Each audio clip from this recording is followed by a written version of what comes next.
Hare Krishna Radha Mataji, Dandavas Pranam, Srila Prabhupada ki jai, Guru Maharaj ki jai. Thank you Mataji for joining Bhakti Sangha conference call.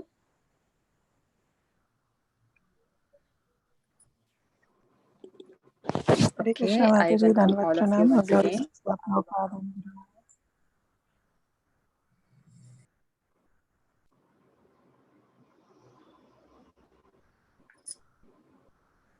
Hare Krishna Kirtida Mataji, Dandavas Pranam, Srila Prabhupada ki jai, Guru Maharaj ki jai. Thank you Mataji for joining Bhakti Sangha conference call.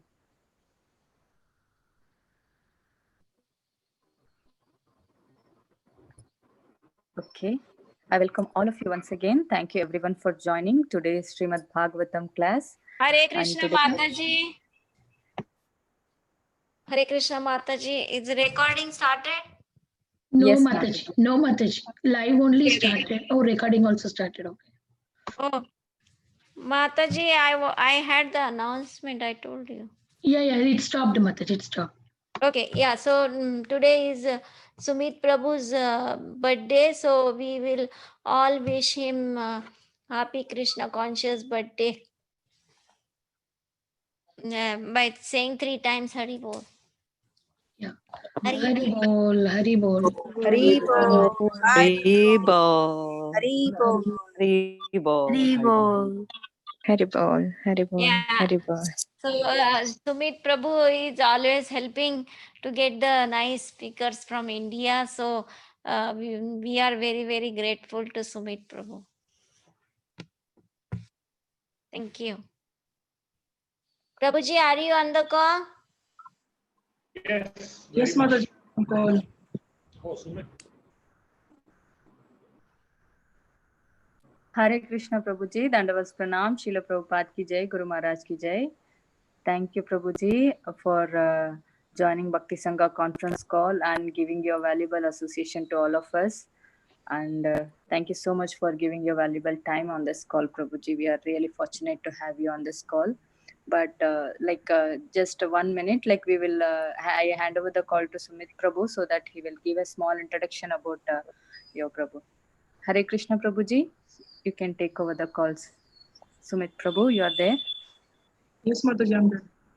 Hare Krishna Prabhuji, Dandavas Pranam, Srila Prabhupada ki jai, Guru Maharaj ki jai. Thank you, Prabhuji. First of all, Hare Krishna.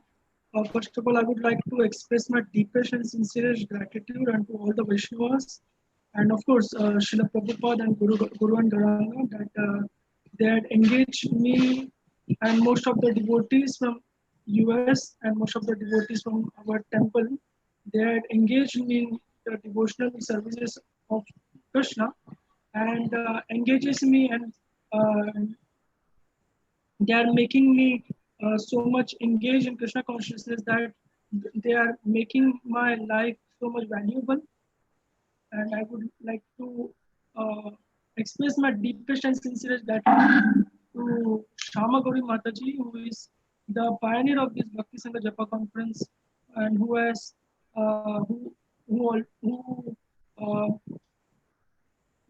inspired me a lot to become a proper devotee, proper well-educated devotee.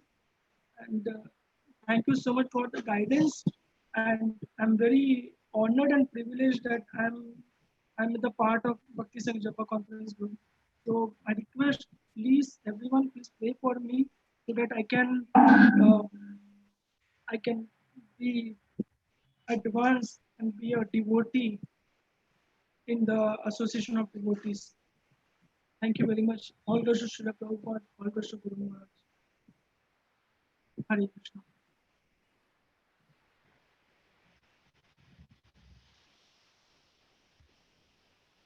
Thank you so much, Prabhuji, for the introduction. Really nice. Yes, thank you, Vilas Prabhuji, for taking this valuable time on this day and making my day so auspicious by taking. Actually, the topic was coming up in my mind, that living beyond happiness. So thank you so much for taking this topic for especially on this day. And I request I pray to Gopinath that they bless you and your devotion grows unlimitedly. Thank you, sir.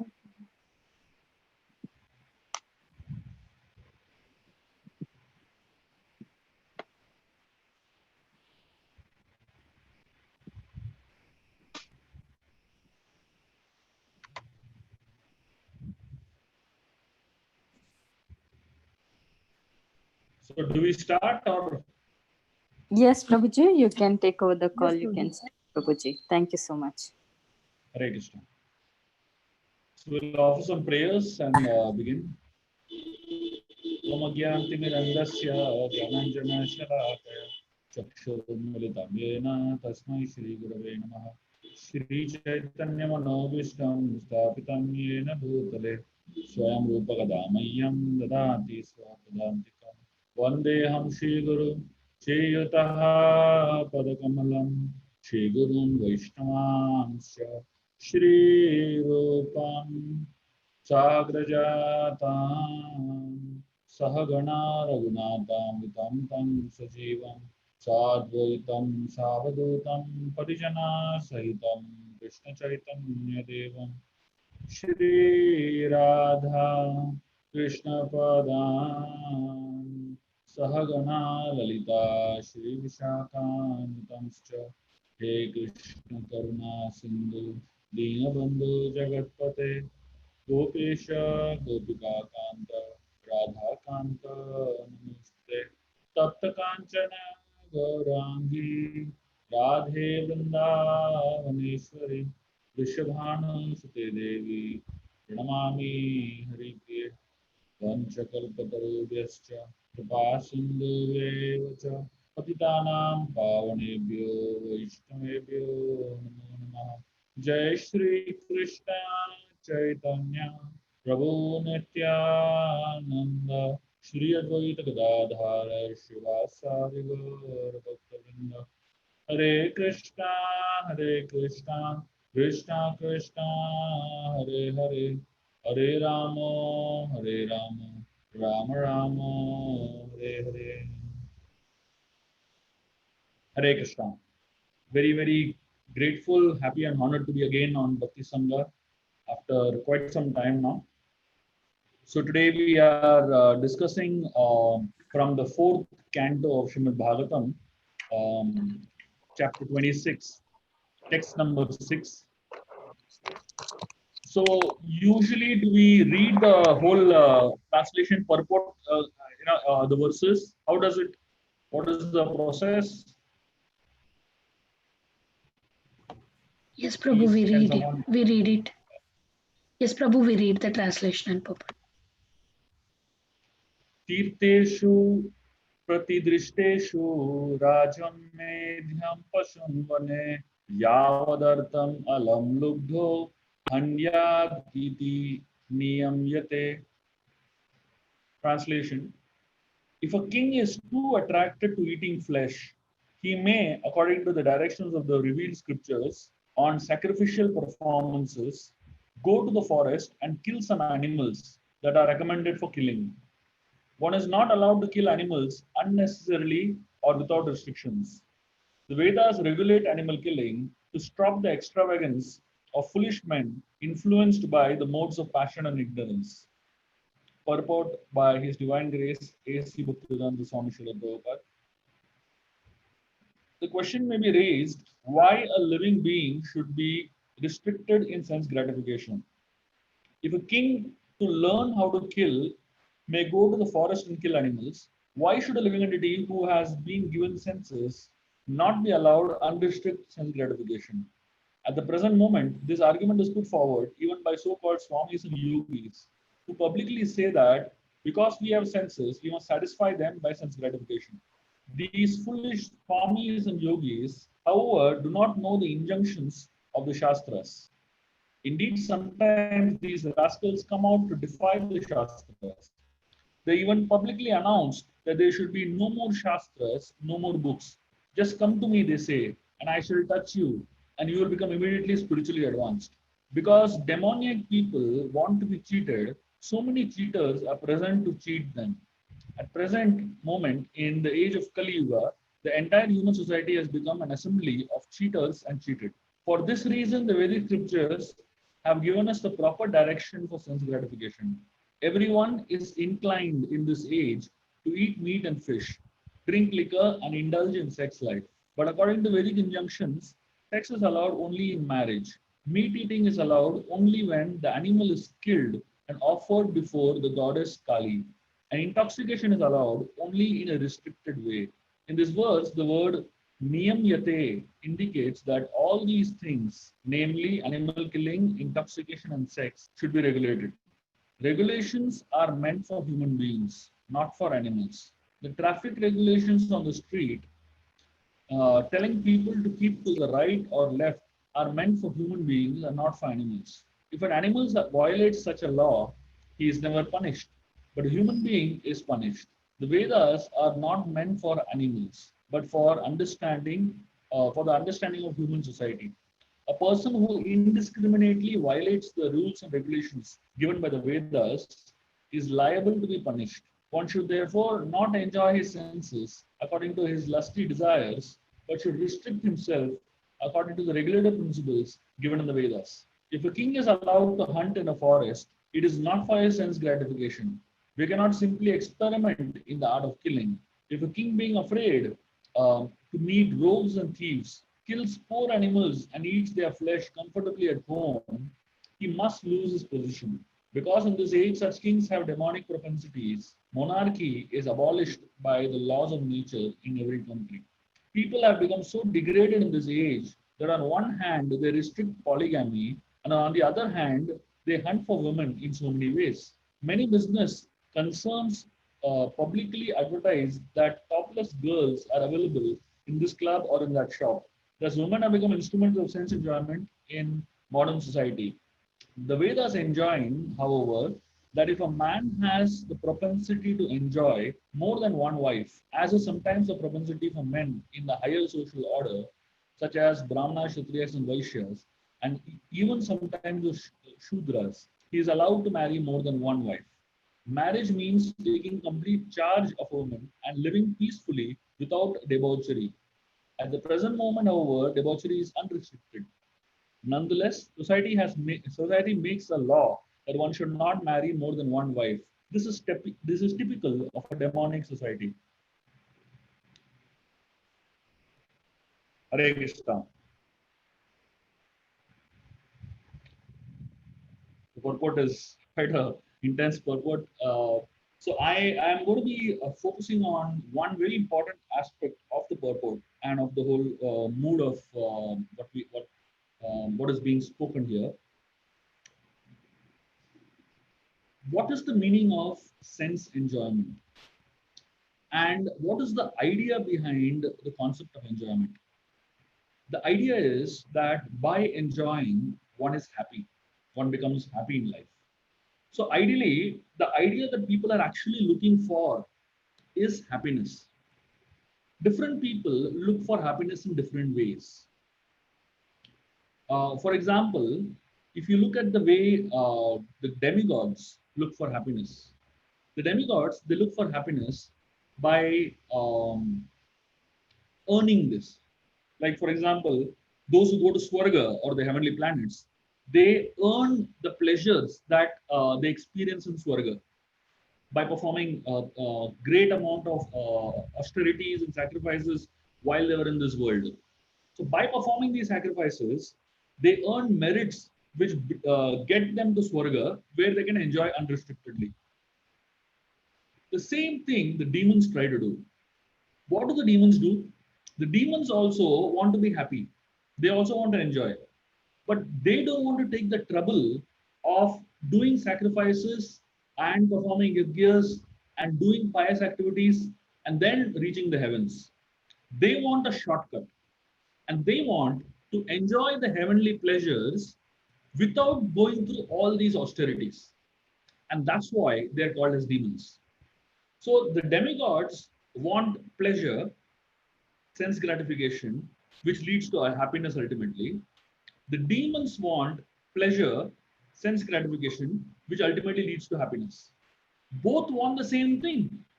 But then what is the difference between the demigods and the demons? The difference is in the way they seek that pleasure. Demigods seek that pleasure by performing some sacrifices. Demons seek the same pleasure by snatching from the gods. That's the difference between a demon and a demigod. Otherwise, the propensity to enjoy is there in everyone, whether it is a demigod or whether it is a demon. And therefore, Krishna consciousness is above both of them. So, when we're talking about the process of Krishna consciousness, it is explained Krishna consciousness is not at all about heaven or avoiding hell. So, we are not interested in going to heaven, nor are we interested in avoiding hell, because we are interested in something much higher than the concept of heaven and hell. So, the concept of heaven and hell is restricted to the idea of sense gratification and pleasure, and which leads to happiness. But the idea of Krishna consciousness is to take us beyond heaven and hell to the realm of the spiritual world. And therefore, in Sanskrit, there are two words used to define happiness. So in English, there are very restricted words, but Sanskrit has a wide vocabulary, and therefore it is. So the dictionary of Sanskrit is known as Amara Kosh Dictionary. What is the meaning of Amara Kosh? Amara Kosh, Kosh means treasure. Amara Kosh means eternal treasure. That means in Sanskrit, the words are not restricted. The words are expansive. Newer and newer words keep getting added into the Sanskrit dictionary. English dictionary has a specific number of words. It cannot go beyond that. But Sanskrit dictionary is not a it's not a closed box. It's Amarakosh. It's an open treasure, and it keeps expanding with time. So in Sanskrit, there are two words used. The first word is Ananda, and the second word is Sukha. The word Sukha means happiness, and the word Ananda also means happiness. But there is a big difference between the two types of happiness. The first type of happiness, which is Sukha, the definition of Sukha is the gap between two miseries. How do you define Sukha? It is a gap between two miseries. Right now I'm miserable. 10 minutes later, I'm going to be more miserable. In between this misery and that misery, the gap that is there, that is called a sukha. So people in this world are enjoying that gap. So all the experience of sukha that we get in this world, all the experiences of happiness that we get in this world are all restrictive in nature. And it is only that gap. And therefore, people, they need to keep doing it again and again and again to experience that happiness. If somebody smokes a cigarette, after the cigarette is over, the pleasure is over. They have to smoke all over again to experience that same pleasure again. So it doesn't, so every time you need that pleasure, you have to do an activity again and again and again. That's the nature of sukha. Like, for example, in the olden times, when they would punish criminals, one of the ways that the kings would punish criminals is by dunking them into a pot of water or a container of water. And just when the guy is supposed almost going to die, completely breathless, he's almost about to die, they will pull him out. And then again they will push him in. When they pull him out, he will breathe. And again when they push him in, his struggle begins. So the happiness of sukha, or the happiness in this world, is called that gap between the two miseries. Inside he was miserable. When he was brought out for a 1 or 2 seconds, he was happy, and then again he is miserable. That's the nature of sukha. But ananda is a different type of happiness. Ananda comes from within. Ananda is, in English, we can call it as bliss to some extent. And what is Ananda? Ananda is something that does not depend on external sources. Sukha depends on external sources. Ananda is a state of mind. It does not depend on any external sources. So what the Vedas talk about, what our scriptures talk about, is not an experience of sukha, but they are talking about ananda, which is a much deeper experience. So while the whole material world is running after sukha, those who are trying to be devotees, they are running after ananda. While the whole material world is focused on developing pleasures which lead to either pain or temporary pleasure, either they lead to heaven or they lead to hell, either they are attained by effort or they are attained by shortcuts. Either ways, these pleasures are all sukha. But what we should be aspiring for is ananda. And therefore, Krishna, he really defines the concept of Ananda in the Gita. He says, Yahi samsparshaja bhoga dukkha yoneva evate. So, Krishna, in this verse, he is speaking about a very interesting concept of happiness. So, he says, Yahi samsparshaja bhoga.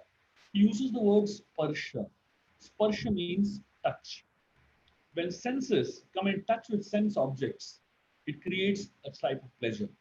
And that sparsha, that touch, is known as, it leads to bhoga. Yahi samsparsha ja bhoga. So when senses come in touch with some sense objects, it gives birth. Ja means birth, janma, to bhoga. Bhoga means enjoyment. Krishna says, Yahi samsparsha ja bhoga, dukkha yoneva evate. Such happiness is born in the womb of misery. So that means when the happiness which comes by senses coming in touch with sense objects, it's born in the womb of misery. That means very soon it will become a source of misery. It will become a source of unhappiness. Why will that happen? Why will the happiness that comes from senses coming in touch with sense objects become a source of misery? Krishna speaks that in the third line. So the first sentence says, Yahi samspasya bhoga dukkha yoneva evate. And then the third line Krishna says, Adi antavanta kaunteya na teshu ramate buddha. So this third line is the answer to that question. So what is the meaning of the word Adi antavanta kaunteya? So Krishna speaks about three reasons why the happiness in this world is becomes misery later. There are three reasons why it happens like that. The first reason is the happiness in this world has a beginning and an end. Everything in this world, which are sources of happiness, it has a beginning and it has an end. Let me give you some examples to help us understand how it has a beginning and an end. Like, for example, um, if you are eating a rasgulla or a gulab jamun, and you have this beautiful gulab jamun in your hand, golden, round, soft, succulent gulab jamun, dripping with juice, and you hold that gulab jamun in your hand and you take it close to your mouth and bite it. As soon as you bite it, senses coming in touch with sense object, samsparsha. What happens? Bhoga, ja bhoga. It leads to a blast of pleasure in your mouth. You experience a type of pleasure that you can't express. It's great. Now, try to understand when you take your second bite into the gulab jamun, does it taste exactly same as the first bite? Is the experience that you have exactly same as the first bite? The answer is no. The experience has come a little bit low, one level lower. The third bite, the pleasure is little lower. By the time you finish the gulab jamun, the pleasure is much lower than the first bite. When you eat the second gulab jamun, the first bite of the second gulab jamun doesn't taste exactly like the first bite of the first gulab jamun. And by the time you reach the 10th gulab jamun, you're already miserable. If anybody has eaten 10 gulab jamuns at a stretch, you will understand what I'm saying. It's your head starts spinning and it's just madness. You can't handle that kind of sweet anymore. So what begins as a source of pleasure, it ends as a source of misery. Adi antavanta kaunteya. So Krishna is saying, It has a beginning, it has an end. Relationships, when they begin, it's so much pleasure. There is so much excitement, so much fun. But when the same relationship gets over, it's so tough, it's so bitter, and it's so complicated.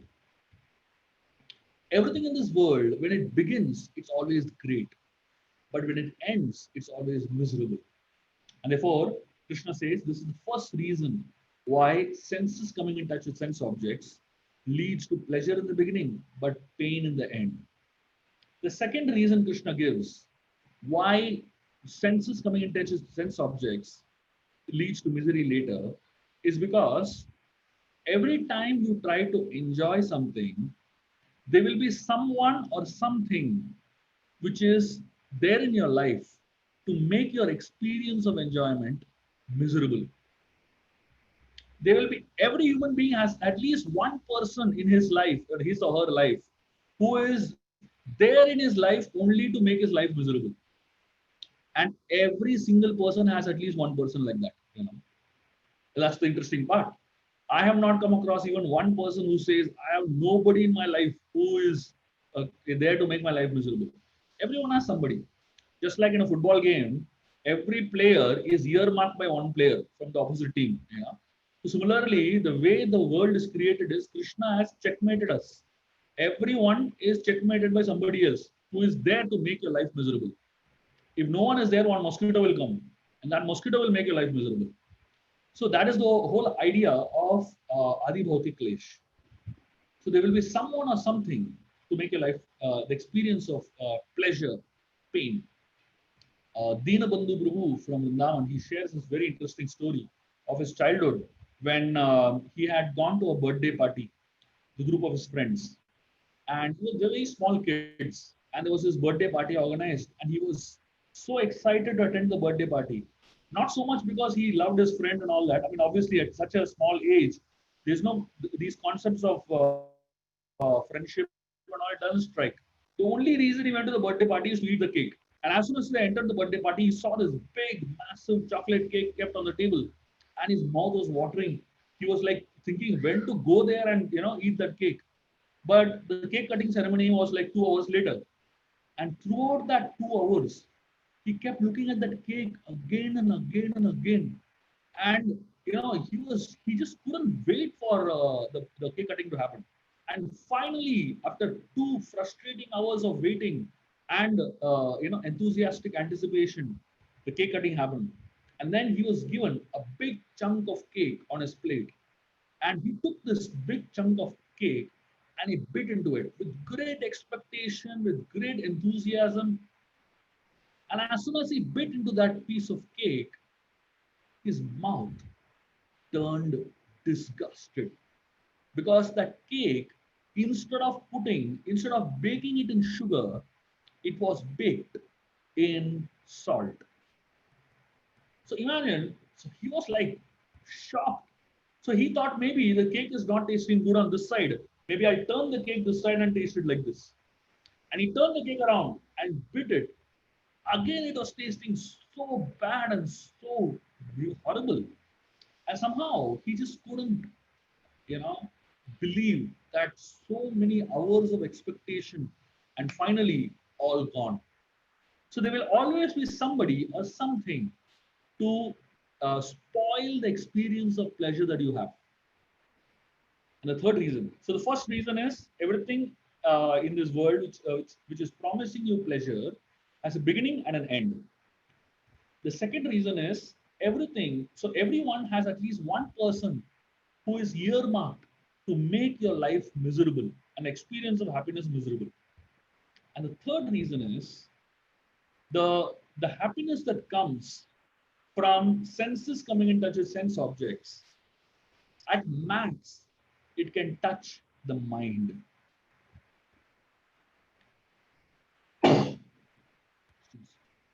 At max, it can touch the mind. It can never touch the heart. And therefore, all of us, we are not looking for happiness that only touches the mind.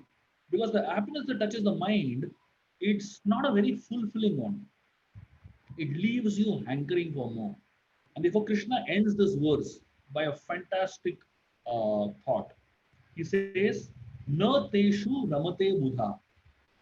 Intelligent people, they do not look for this kind of happiness. What kind of happiness do they look for? Krishna, the word that he uses is Ramana. Ramana means is another word to define Ananda. Ramana, Rama comes from the word Ramana, or rather, Ramana comes from the word Rama, whatever, whichever way. But the point is that the word Ramana means pleasure. And this is the pleasure that begins from within. That does not depend on objects of the senses coming in touch with senses, but it originates from inside. And that's the kind of pleasure that we're talking about. So here in this verse of the Srimad Bhagavatam, we find its whole purport, the understanding and the definition and the discussion is how kings are given license for killing, just because they like to eat some flesh or whatever. Demonic people, they do so many things just because they want to enjoy themselves. And then it talks about how humans have regulations and animals don't have regulations, and how sometimes the scriptures give us permission to enjoy, but that permission to enjoy is actually filled with restrictions. So the scriptures don't give us permission to enjoy unrestrictedly. And therefore, what the scriptures are pushing us towards is slowly grow into our inner dimension. Rather than depending on external sources for happiness, the scriptures are slowly telling us to depend on inner sources for happiness. So, by imposing restriction, they're actually regulating it. Like, say, for example, if somebody would eat meat 7 days a week, they say you cannot eat meat on this day. One day restricted. And then they say you cannot eat meat on this day also. 2 days restricted. So at least somehow they get restricted. The second restriction they say is you cannot eat meat unless you personally offer the animal in sacrifice. Again, one more restriction. So then they say that you cannot eat meat unless you cut the animal yourself, and before cutting, look in the eyes of the animal and tell the animal that there's a mantra that is supposed to be chanted. And that mantra says, I am now giving you the license, or rather the license to kill me in my next life. I'm killing you in this life, and I'm giving you the permission to kill me in my next life. So when you chant mantras like this again and again, looking into the eye of the animal, at some point you will have some feelings. You will think, why am I doing this? Just forget it. No point in enjoying the tongue just for this. That's what the scriptures want. They slowly regulate. Instead of saying no completely, they slowly regulate and bring you towards growth. Vedic scriptures are very accommodative. No matter what your struggles are, no matter how weak you are, you still have a place in the Vedic scriptures. You still have hope that you can grow slowly. Life is eternal. And because life is eternal, hope is also eternal. And the idea of life being eternal and hope being eternal is a very, very important idea. And it's actually an idea that all of us talk about. Just like in every movie, at least in the olden times, when movies would end, it would end by saying they lived happily ever after. And if you analyze what is the meaning of the lived happily ever after, it's a very interesting and it's a very philosophical understanding. They lived ever after. So the lived is, at least they continue living. Happily is one word. Ever after is second word. The lived is the third word. So there are three words here. Sat, Chit, and Ananda. Full of knowledge, full of bliss, and eternity. Ever after is Sat, eternal. They lived happily is Ananda. And they lived, which is the idea of Chit, conscious, being conscious, basically. So now, even within the mundane statement, they lived happily ever after, there is philosophy. How can you avoid philosophy? In every single corner of our life, there is philosophy. And the philosophy is very much in alignment with the Vedic scriptures. And the idea of how human beings think is very much from the Vedic scriptures. You cannot avoid the Vedic scriptures. You cannot step outside the pursuits of the Vedic scriptures. And therefore, when we look at a concept like happiness, how can you understand the concept of happiness without looking at it from the perspective of the scriptures? Because the outside perspectives of looking at happiness are very restrictive in nature and they don't give us a complete picture. So the scriptures tell us that there are happiness at two levels. The first level of happiness is what we call as public victory. What the world considers to be happiness. The world considers so many things to be happiness: money, fame, name, recognition, position, bank balance, cars, houses, nationalities, so many things that which is called a public victory. And everyone is thinking that if I become victorious publicly from an external point of view, then I'm actually victorious. But that's not a fact.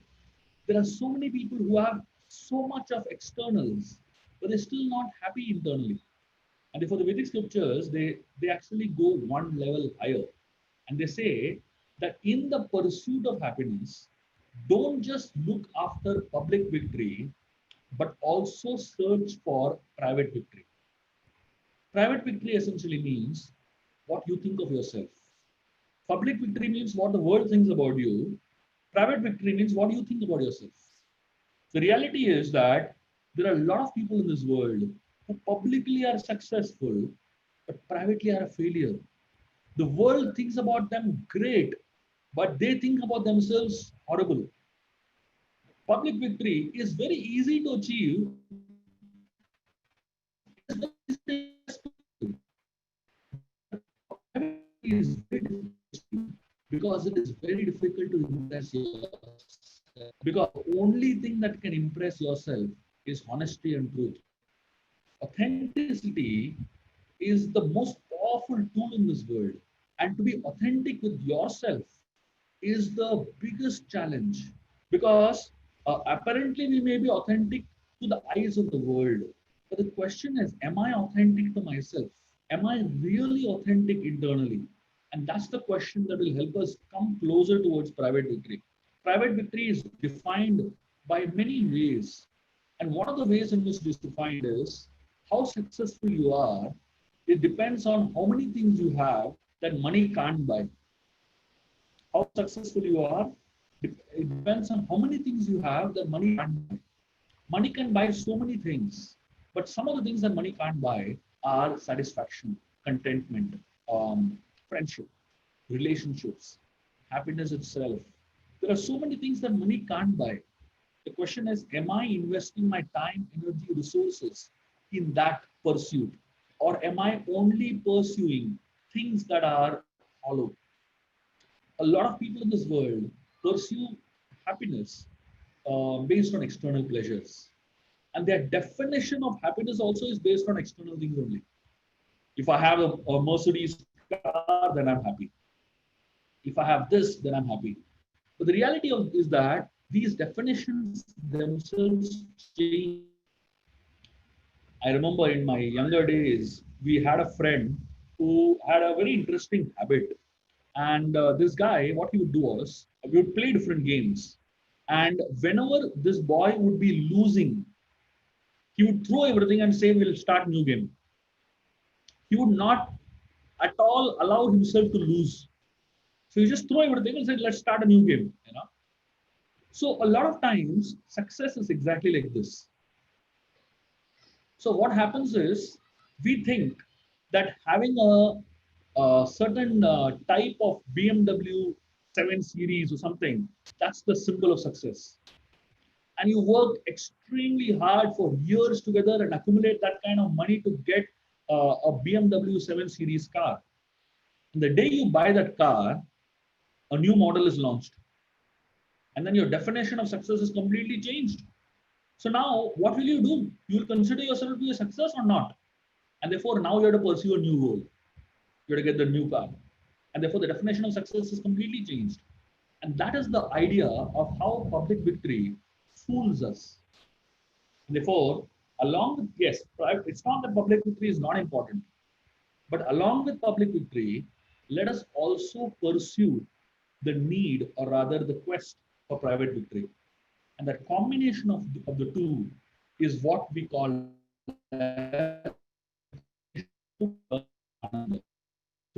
important. Ananda is important and it's deep. When you have the best of both, that's when you will actually find a life of satisfaction and completeness. Hare Krishna. So I would like to stop here. If there's any quick questions or comments, I'll be happy to take up now.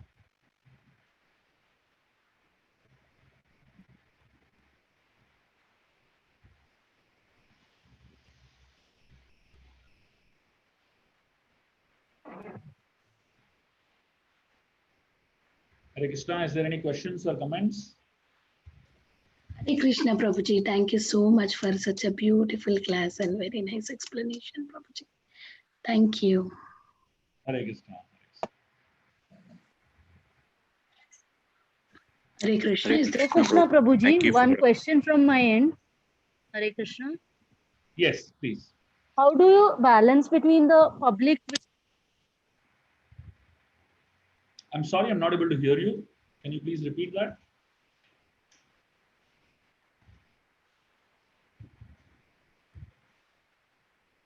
Hare Krishna.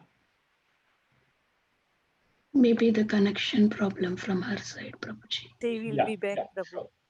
So maybe Prabhu, somebody else can ask till then. Prabhuji, I think she was trying to ask how to balance private victory and public victory. How to balance between public victory and private victory.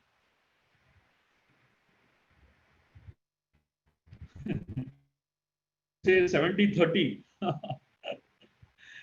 So private victory is, so it's not that you have to do one and not do the other, but it's rather prioritizing both, basically.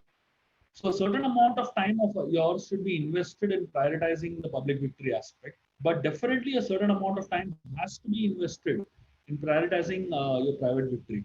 So just like you give so many hours to become successful on an external level, how many hours do we keep out to look for our internal aspects of happiness? How many hours do we actually spend with our family?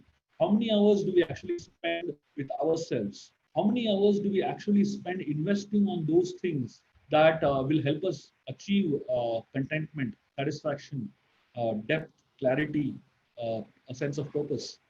That's what we need to ask. It's not about the number of hours. It's not also about the number of the energy that you invest. It's all about the prioritizing and consciously being aware of it, basically. I hope I made sense. Anybody else has any other question or comments? Hare Krishna Prabhuji, Dandavat Pranam. Thank you for the wonderful answer and the class. From the answer of yours, I have one question. That what if it is the other way, like somebody is looking for only internal happiness and does not care much about the extra, the bhautik world happiness. Eventually, will it cause adverse feelings or adverse situation in that person's life who is only seeking for internal happiness? So that if you read the Gita, that's what the whole Gita is about. Arjun, he thought he will run away from public victory and only focus on private victory. Krishna told him, you're a fool. Because when you go into the forest looking for private victory, there you will end up fighting only. Because your nature you can't avoid. You're a Kshatriya. And a Kshatriya has to fight, has to win, has to prove himself, has to exhibit his valor. So if you don't do it in the war, in the legitimate way, in the right way, you will do it somewhere else. And therefore, you cannot avoid public victory. You cannot avoid, when I'm saying public victory, and what I mean to say is that you cannot avoid performing your duties. You cannot avoid performing, doing things that will make you part of this world, basically. You cannot avoid that. And you shouldn't try to avoid that also artificially. But at the same time, you shouldn't overdo that. So people, in the name of Krishna, sometimes they forget their family. And people, in the name of family, sometimes they forget Krishna. People, in the name of job, they forget spiritual life. And people, in the name of spiritual life, forget their job. So the idea of Bhagavad Gita is always the idea of balance. Bhagavad Gita doesn't push you towards one extreme. So Krishna always recommends a life of balance. And that's what yoga is all about. Thank you, Prabhuji. Wonderful. Haribol. Thank you, Hare Krishna. Anybody else? Any other questions or comments? Hare Krishna, Prabhuji. Prabhuji, in the beginning you mentioned the difference between Sukha and Ananda. And then later you also explained about Ramana, which is the pleasure which comes from within. So what is the difference between Ananda and Ramana then? Is there again difference here or it's They're the same. They same, are the same. same? Yeah. Okay. Okay. Thank you, Prabhuji. So Krishna uses the word Ramana, basically. Okay. Okay. Thank you, Prabhuji. Also, Prabhuji, I mean, I felt that your class got over very early. I wanted to hear more from you. So please, the next time again, please give your association again soon. And we would like to hear more from you. Surely, Thank you, Prabhuji. surely. Thank you. Anybody else? Any other questions or comments? Hare Krishna, Prabhu. Thank you for a very good class. Prabhu, at one point you said, like demons, they don't want to do any austerity. But we also see like demons like Hiranyakasipu, Ravana, they also do austerity. But is that like a different kind of austerity that they do that's not good? So basically, demons, they do austerity in spurts. You know, in like one big chunk of austerity and then nothing for the rest of their life, basically, you know. So that's austerity in the mode of passion, basically. Austerity in the mode of goodness is something that is consistently done. So a lot of times people do intense type of austerities at one go, and then throughout their life they enjoy it, you know. So that's not the kind of austerity that is recommended, you know, in the scriptures. So if you see, that kind of austerity is also for enjoyment only. That austerity is not because they want to do austerity. That austerity is actually a tool to for them to enjoy a lot later. So that kind of austerity is not considered in the category that we are talking about. It's more austerity in the mode of passion. Goodness regulates. Goodness stabilizes. Goodness is continuous, and goodness is balanced. Passion is in spurts. Passion makes you go to extremes at one point, and then the other extreme at the other point. You know? And passion is not continuous. The passion is what they call it in the corporate world. They call it a peak performance. You know, one big performance and then gone. Another one big performance and then gone. You know, so that's what passion does. So the demons who go into austerities, their austerity is not considered the kind of austerity that we're talking about on a consistent. The austerity that the sages do, for example, you know, the austerity that great devotees do. Because the difference between the demons' austerities and what the devotees do is, devotees' austerity is a part of their life. For a demon, austerity is a tool. Austerity is a tool to attain something, basically. So when austerity becomes a part of your life, you know, you're not like overdoing it. So it's very much in sync with your lifestyle. It's very much in sync with, you know, your thought process. It's very much in sync with your consciousness. Does it make sense? Yes, Prabhu. Thank you. Thank you very much. Anything else? Hare Krishna, Prabhuji. Thank you so much for a wonderful class. Prabhuji, I have a small question regarding the Sukha and Ananda. Is a devotee's life is also from the beginning it is Ananda, or is there any chance we may misunderstand Sukha for Ananda? Like from the beginning of a devotional life. So to help us understand what devotional life is, I'll give you an example. Spiritual life is like driving a screw into the wall. You know? So when you drive a screw into the wall, initially it's very easy. In fact, you can turn it in your hand only, and it goes in. But the last few inches, you actually need a screwdriver and you have to put a lot of strength. And that last bit takes more energy. That's what spiritual life is. Initially, the beginning stage of spiritual life is all fun. So sometimes you think that you're experiencing Ananda only. The first 5 years, 6 years, 10 years also just fun. Everything just smoothly goes on. But you should remember that that's where the struggle begins. The first, few years are like the screwdriver being turned with your hand only, screw being turned in the hand, and then the last, bit is that's the maximum struggle. But the interesting thing is that in that first 10 years of life, when things are smooth and everything is fast and everything is wonderful, the pleasure that you experience is not exactly the same as the pleasure that you experience later, because later on what gives us what actually gives us the pleasure is a source which is different. So let me explain the concept of pleasure from a devotee's perspective. um, the source of pleasure for a devotee is not activities, but it is grace. Like when we're chanting japa, by chanting really good rounds, by focusing as intensely as possible. So one day when you do that japa in the best possible way, you experience some kind of bliss. But the next day you do the exact same thing, you don't experience the same kind of bliss. So when a devotee is practicing spiritual life, or say when in some kirtan you experience amazing bliss. In some kirtans, how many hours you try, you don't experience the same kind of bliss. The idea is spiritual pleasure is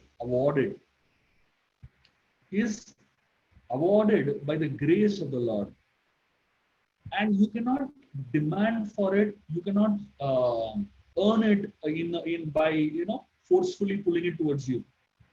Material pleasure is different, because material pleasure, you there are some things that give you pleasure. You pull it again into your life forcefully, then you'll experience a little pleasure again. But spiritual pleasure is awarded. In the first 5-10 years of our spiritual lives, Krishna gives us samples, of pleasure. And these samples are so amazing that you really hanker for them again and again.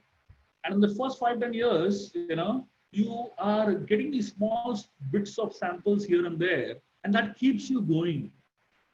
But in the later part of your life, of your spiritual life, those samples don't come so often. But Krishna gives us a greater experience of pleasure in terms of the struggle itself. So initially, those spurts of mercy that are given by the Lord as free samples, they encourage us. And a later phase of our life, the struggle itself encourages us. To help us understand this, let me give you an example. One time, in one of the temples in the US, Tatsuru Maharaj was sitting and chanting japa.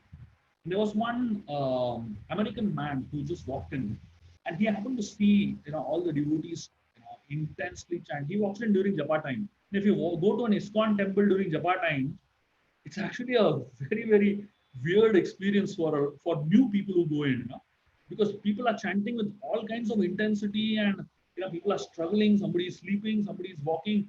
It's an intense struggle experience. So this guy goes to one of our devotees and asks him, "I thought you all said chant Hare Krishna and be happy, but I don't see anybody happy over here. How do you understand this?" And then this devotee gave an explanation, amazing answer. He said, the actual mantra is chant Hare Krishna, struggle, and be happy. What you have heard is like the advertisement. Chant and be happy is our advertisement. But the actual thing is chant, struggle, and be happy. We don't tell that struggle part so much to the world, But if you actually see, chant Hare Krishna, that everybody knows. And be happy also, everybody knows. That's the goal. That is what you will eventually attain. But the struggle part is a long phase. And Krishna sees that struggle. And Krishna takes note of that struggle. So when we are going through struggle in our process, in the process of chanting, the process of our sadhana, in the process of commitment to our Krishna consciousness, the struggle is for a little duration of time. And this is the time that Krishna is actually taking note of us seriously. Because the initial sample days have gone. And then the struggle days have begun. But in spite of those struggle days, when we are trying to sincerely chant, sincerely practice our spiritual lives, that's when Krishna is actually noticing you. And that's when Krishna is seriously taking note of you. And then eventually be happy comes, Obviously, that's not in our hand. I hope I made some sense to your question. Did it make some sense? Yes, Prabhuji, very much. It gives me more sense to me because the struggle part was missing. I did not know that only for a devotee, a struggle can give happiness. For a materialistic person, the struggle is always a struggle. So it makes more sense, Yeah. Prabhuji, and I got very new information about chanting and struggling and happy. So thank you so much, Prabhuji. Wonderful answer and wonderful session. Thank you. Hare Krishna. So I'm very grateful to all of you all for your patient listening, and I'm very, very grateful to the Bhakti Sangha group for having invited me here. It's always a pleasure and honor to be with all of you and serve you all in some small way. And I'm very, very grateful to especially Shama Gauri Mataji for always remembering me and inviting me, and not giving up because somehow schedules don't match. But I'm happy to be here and serve you all in some way. Thank you very much. Hare Krishna. Srila Prabhupada ki jai. Yeah, thank you very much, Prabhuji. Very, very beautiful class. Thank you for your time. Hare Krishna. Thank you so much, Prabhuji. Yeah. Let us pay our obeisances to Prabhuji and all the Vaishnavas. I'm sorry, let's pay the obeisances to Prabhuji and all Vaishnavas. Vancha Kalpatarubhasya Kripanam Pavanebhyo Vaishnavebhyo namo namah. Thank you, Prabhuji. Thank you so much for the Thank you so beautiful much, class. Prabhuji, for the Hare wonderful Krishna. class. Hare Krishna. Hare Prabhuji, thank you so much. Thank you, Prabhuji.